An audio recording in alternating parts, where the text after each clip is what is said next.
صبح نور مجسم صلی اللہ علیہ وسلم فرماتے ہیں شب معراج میں نے ایک شخص کو دیکھا، اسے حکم دیا گیا پل صراط سے گزرو، اس کے سر پہ گناہوں کا بوجھ تھا، حکم دیا گیا وہ پل صراط پر چڑھا۔ رسول پاک صلی اللہ علیہ وسلم فرماتے ہیں گناہوں کے بوجھ کی وجہ سے وہ چل نہیں پاتا تھا، لیکن حکم ملنے پر وہ چلنے لگا، وہ لڑکھڑاتا تھا، گناہ کا بوجھ اسے چلنے نہیں دیتا تھا۔ اس نے پوری کوشش کی کہ میں پل صراط کو پار کروں، لیکن وہ پل صراط پار نہ کر سکا، لڑکھڑایا اور جہنم میں جا کر گر گیا۔ رسول پاک صلی اللہ علیہ وسلم فرماتے ہیں پھر اسی لحظہ اسی گھڑی میں نے دیکھا ایک پانی کا قطرہ اس کے اوپر گرا، جہنم کی آگ ٹھنڈی ہو گئی اور اللہ کے حکم سے اس کو جہنم سے نکال کر جنت میں داخل کر دیا گیا۔ نبی پاک صلی اللہ علیہ وسلم فرماتے ہیں میں نے پوچھا جبریل میں نے یہ کیا دیکھا؟ جبریل امین نے عرض کی یا رسول اللہ صلی اللہ علیہ وسلم یہ آپ کا امتی ہے، دنیا میں رہتا تھا، نفس کے غلبے سے شیطان کے دھوکے سے یہ گناہ کرتا تھا، گناہ کر کر کے اس نے اپنے لیے بوجھ بنا لیا، اس کے سر پر گناہ کا بوجھ تھا، لیکن اے اللہ کے رسول جب اس نے یہ گناہ کیے تھے اس کے دل میں اللہ کا خوف آ گیا، وہ اپنے گناہوں کو یاد کرتا تھا، پھر روتا تھا۔ نبی پاک صلی اللہ علیہ وسلم فرماتے ہیں جبریل امین نے عرض کی یا رسول اللہ یہ گناہوں کو یاد کر کے روکتا تھا، آنسو آتا تھا، ان آنسوؤں میں سے ایک قطرہ آیا اس کے اوپر گرا، جہنم کی آگ ٹھنڈی ہو گئی، اس کو جنت کی خوشخبری سنا دی گئی۔ یہ حدیث پاک کئی بار آیت نے بیان کی ہے۔ رسول پاک فرماتے ہیں یا اللہ تیرا ہر بندہ ہی گناہگار ہے، یا اللہ تیرا ہر بندہ ہی گناہگار ہے، لیکن اچھا گناہگار تو وہ ہے جو اپنے گناہ سے توبہ کرتا ہے، اللہ سے ڈرتا ہے۔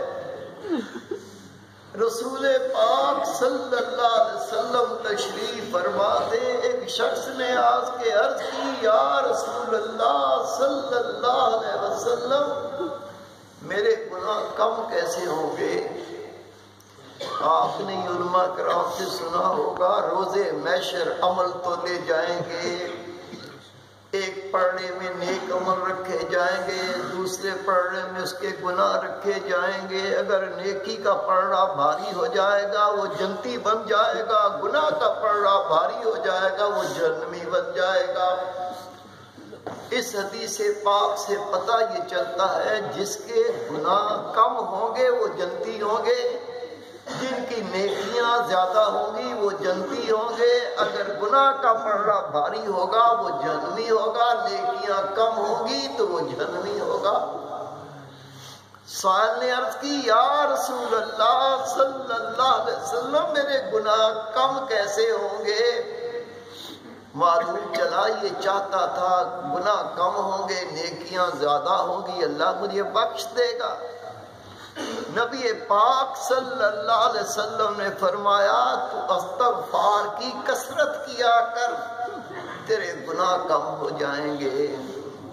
استغفار گناہوں کو مٹا دیتا ہے، جب بندہ اللہ سے بخشش مانگتا ہے، اپنے گناہ کی توبہ کرتا ہے، اس کے بخشش مانگنے سے، اپنے گناہ سے توبہ کرنے سے اس کے گناہ مٹائے جاتے ہیں۔ جب یہ استغفار کی کثرت کرتا ہے اس کے کثیر گناہ اللہ مٹا دیتا ہے اور گناہ کم ہو جاتے ہیں، نیکیاں بڑھ جاتی ہیں، اللہ کے پاس سے خوشخبری پاتا ہے بندے تو بخش دیا گیا۔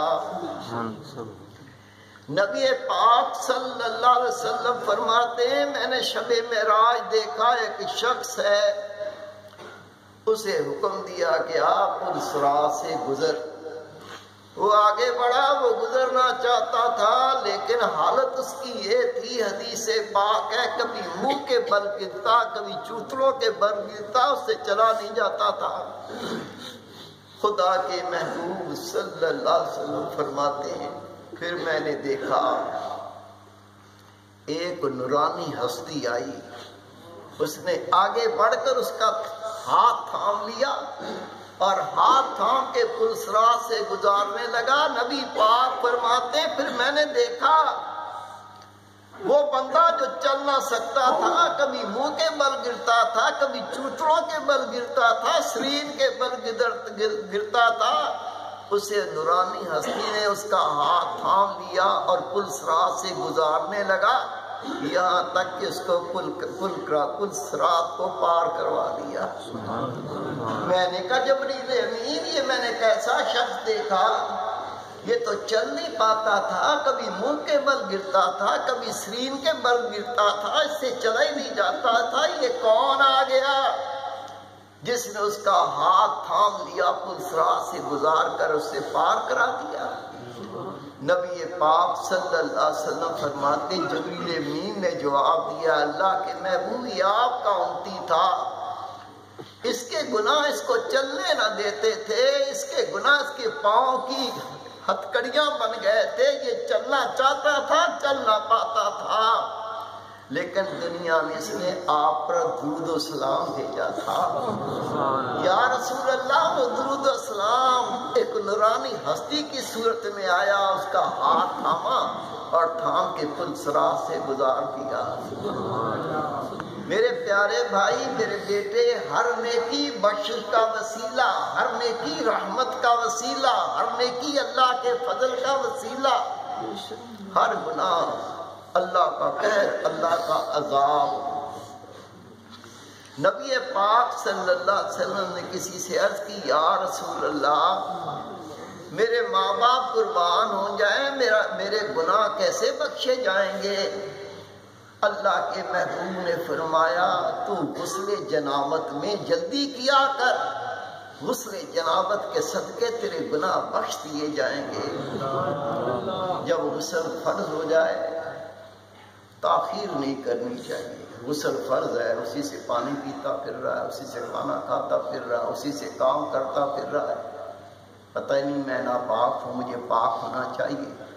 جب تک بندہ نجس ہوتا ہے اس پہ غسل فرض ہوتا ہے، یہ غسل نہیں کرتا، اس گھر سے اللہ کی رحمت کے فرشتے نکل جاتے ہیں۔ جب وہ پاک ہو جاتا ہے اللہ کے فرشتے واپس لوٹ آتے ہیں۔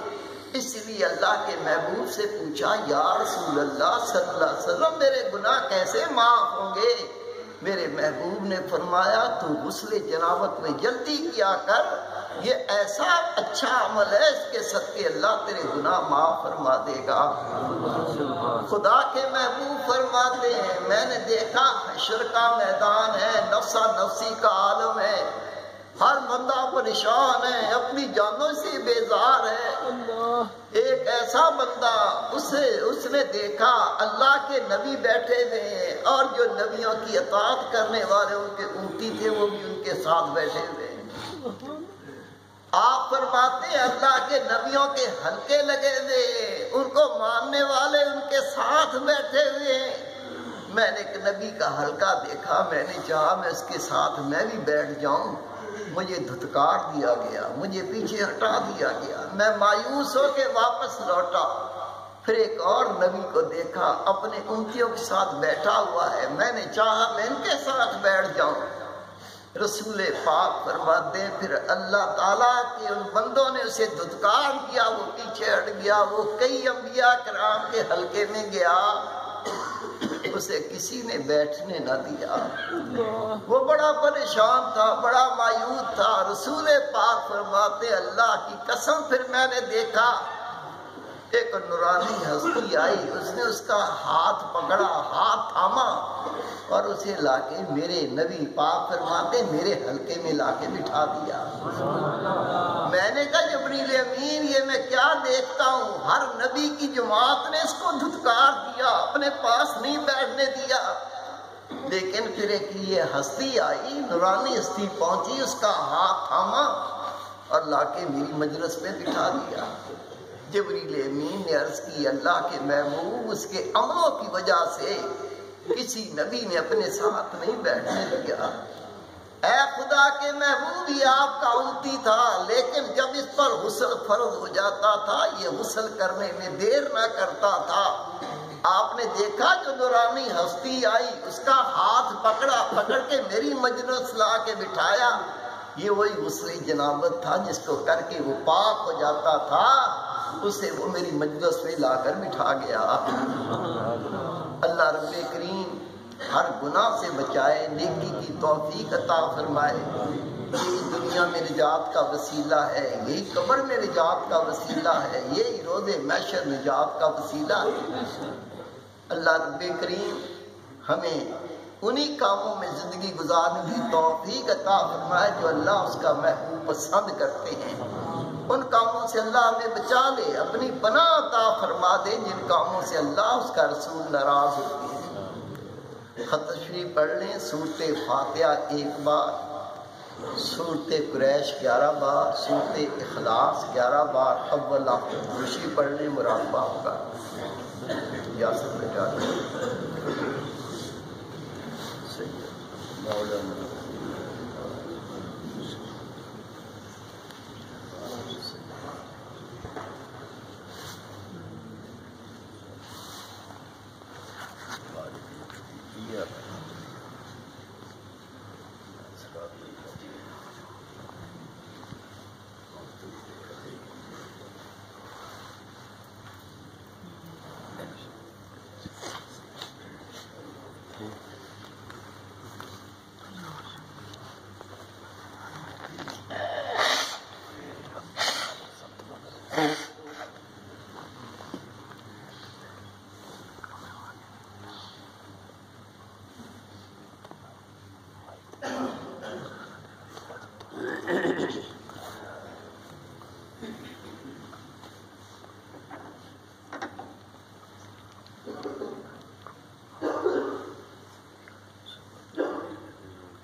جو قرآن پاک کی تلاوت کی اس کا ثواب آج کے بعد اللہ صلی اللہ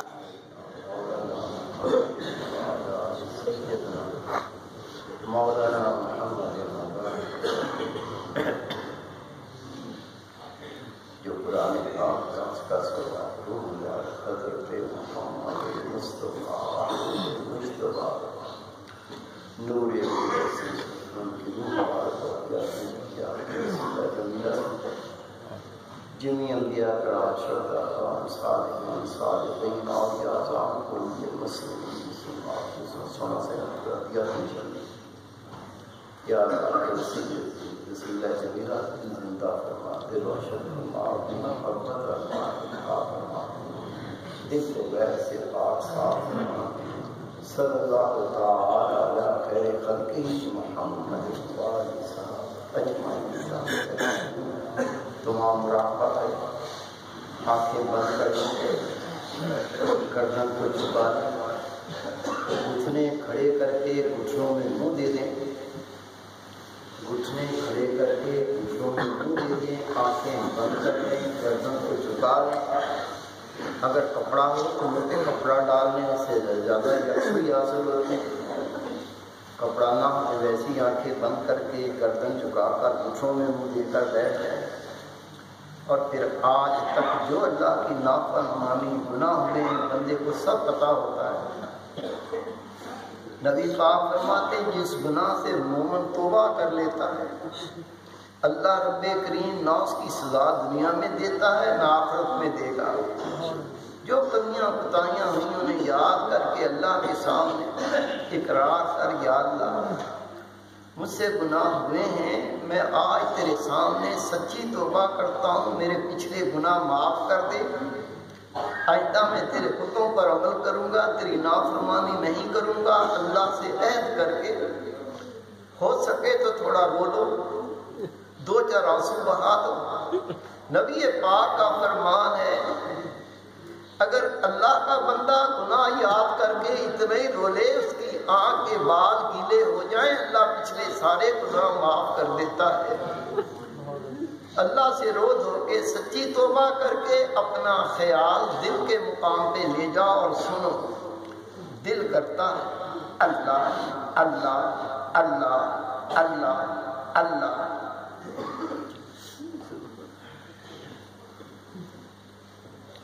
تمام دوست مراقبہ فرمائیں جیسا کہ حضور بلال نے تعلیم فرمائی۔ تصور کریں یہ دل نہیں ایک پرندہ ہے جس کی بولی ہے اللہ اللہ اللہ۔ تسبیح تعلیم کے لیے چلائی جاتی ہے، اشعار نصیحت کے لیے پڑھے جاتے ہیں۔ اگر آپ کا دھیان دل کے مقام سے ہٹنے لگے تسبیح کی آواز کو سنتے ہوئے اشعار کو